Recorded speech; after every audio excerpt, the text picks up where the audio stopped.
પરસ્ય તમને શું છે? અફસોસ. હાલેલુયા. ઢોંગીઓ શાસ્ત્રીઓ તમને શું છે? અફસોસ. તમે પેસતા નથી, બીજાને પેસવા દેતા નથી. ક્યાં પેસવા દેતા નથી? આકાશના રાજ્યમાં. હાલેલુયા. આપણે એમાં હોવા જોઈએ નહીં. કોનામાં? ઢોંગીઓ શાસ્ત્રીઓ ફરોશીઓમાં. ફરી પાછું હું રિપીટ કરીશ 13મી કલમ 23માં અધ્યાય 23મી કલમના અધ્યાય. અને ઓ શાસ્ત્રીઓ તથા ફરીસીઓ ઢોંગીઓ તમને અફસોસ છે, કેમ કે લોકોની સામે તમે આકાશનું રાજ્ય બંધ કરો છો. કોની સામે? લોકોની સામે તમે શું કરો છો? આકાશનું રાજ્ય બંધ કરો છો. તેમાં હોઈ શકે પછી અન્ય લોકો તો હોઈ શકે, પરંતુ એના અંદર વિશ્વાસુ લોકો પણ હોઈ શકે. દેવને હું ખ્રિસ્તી કહેવડાવનાર, હું વિશ્વાસી કહેવડાવનાર, હું દેવનો ભક્ત કહેવડાવનાર, હું દેવનો આગેવાન કહેવડાવનાર, બિશપ કહેવડાવનાર, રેવરન્ડ કહેવડાવનાર બી આડે આવી શકે છે. આકાશના રાજ્યને બંધ કરી શકે છે. ત્યારે પોતે કરતો નથી અને બીજાને કરવા માટે શીખવતો નથી, ત્યારે તે આકાશનું રાજ્ય બંધ કરે છે. હાલેલુયા. હાલેલુયા. હાલેલુયા. આપણે પણ આવી શકીએ છીએ. વાહ, એટલા માટે આપણે વચનના અંદર મસ્ત જોઈ ગયા. જુવાન માણસ કેવી રીતે પોતાનું જીવન સુધારી શકે? દેવના વચન અનુસાર ચાલવાથી. હાલેલુયા. દેવના વચન અનુસાર ચાલવાથી જુવાન માણસ શું કરી શકે છે? પોતાનું જીવન સુધારી શકે છે. તો આમાં જુવાન પણ આવી જાય, આના અંદર વૃદ્ધ પણ આવી જાય, આના અંદર હરેક વ્યક્તિ આવી જાય છે ઢોંગીમાં. માટે આપણે ઉપસ્થિત હરેક વ્યક્તિએ ઢંગ કરવો જરૂરી નથી. ઢંગ કરવાથી બહાર નીકળવા જરૂરી છે. હાલેલુયા.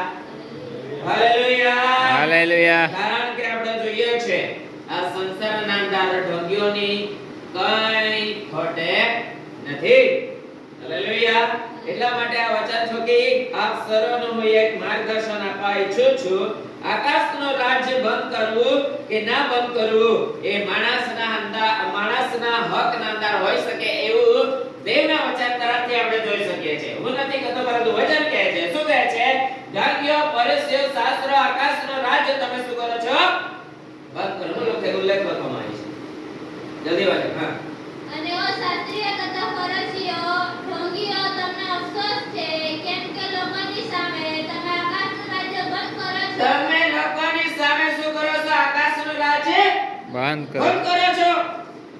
આકાશનું રાજ્ય એટલા માટે તેનું વચન કહે છે. હોઈ શકે આપણે વચન તો કે એક ઉલ્લેખ અથવા એક અંદરનો મર્મ સમજે તો આપણને એમ લાગે છે કે ઢોંગીઓ, શાસ્ત્રીઓ, ફરીસીઓ તમે શું કરો છો? આકાશનું રાજ્ય લોકોની સામે તમે બંધ કરો છો.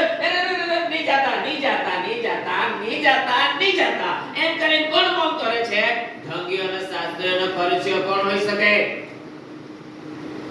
શાસ્ત્રીઓ અને ફરીસીઓને દેવનું વચન ખબર છે કે નહીં ખબર છે? ખબર છે. કોઈ પાકા પહેલામાં પહેલા બધી ખબર એ લોકોને.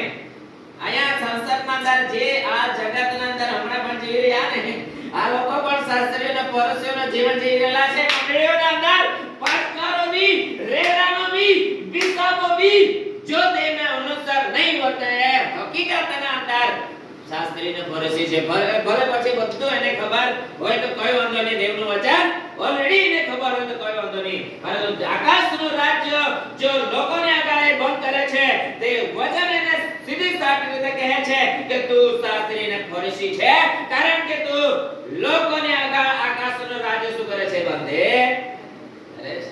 હાલેલુયા. હાલેલુયા. માટે હું ઈચ્છતો નથી કે હું આકાશનું રાજ્ય બંધ કરું, ને માટે હું ઈચ્છતો નથી કે હું શાસ્ત્રી અને ફરીસીઓના અંદર ગણાવું. ઉપસ્થિત હરેક વ્યક્તિ પણ શાસ્ત્રી અને ફરીસીઓ ગણાવવાનું આપણે બિલકુલ પસંદ કરવાનું નહીં. હાલેલુયા. કારણ કે જગતના અંદર દેવે આપણને રાખ્યા છે એટલે આપણા પ્રત્યેનું ધ્યાન છે. હાલેલુયા.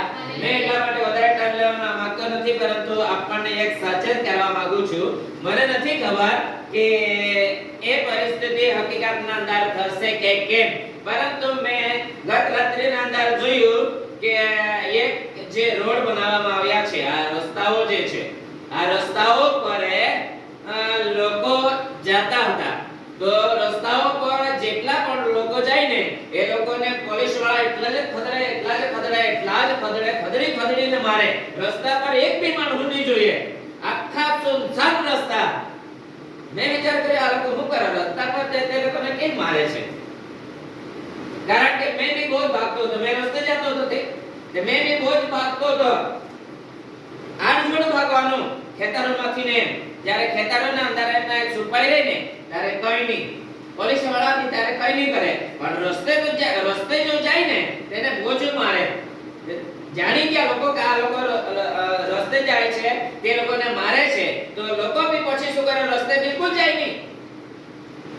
મારું કહેવાનો મતલબ કે રસ્તા પર જાનારાઓને પોલીસ વાળા કેમ મારતા હતા? હોઈ શકે કોરોનાના અંદર પણ એક પરિસ્થિતિ હતી ને, કોરોનાના સમયના અંદર બે જ પરિસ્થિતિ હતી. બહાર નીકળે તેને અથવા રસ્તા પર ગાડી લઈને જાય તો હવે એ જ પરિસ્થિતિ. હું નથી જાણતો શું એનો મતલબ થશે, પરંતુ એટલું હું તમને કહેવા માંગુ છું, શું આવનાર સમયના અંદર એવું કોઈ આપણને જોવા મળશે?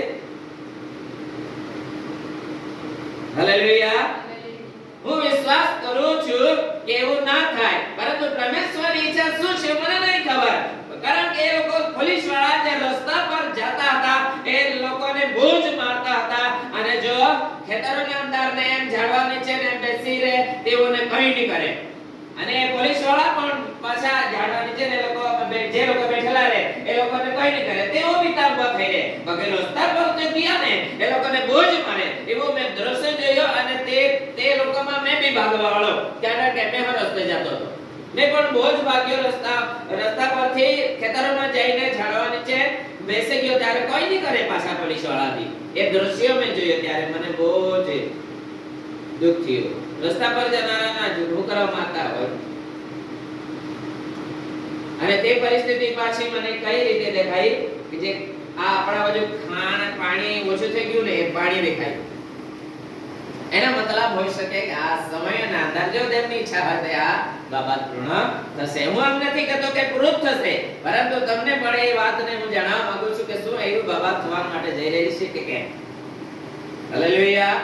આ વાત તમારા આગળ રજૂ કરવા માટે થોડો ઘણો મેં વચન આપ્યું, તેના થકી આ બાબતને તમારા આગળ મેં રજૂ કરી છે. તો આપણે પણ આના અંદર ધ્યાન આપી શકીએ છીએ શું એવું થવા જઈ રહ્યું છે, શું એવું થશે.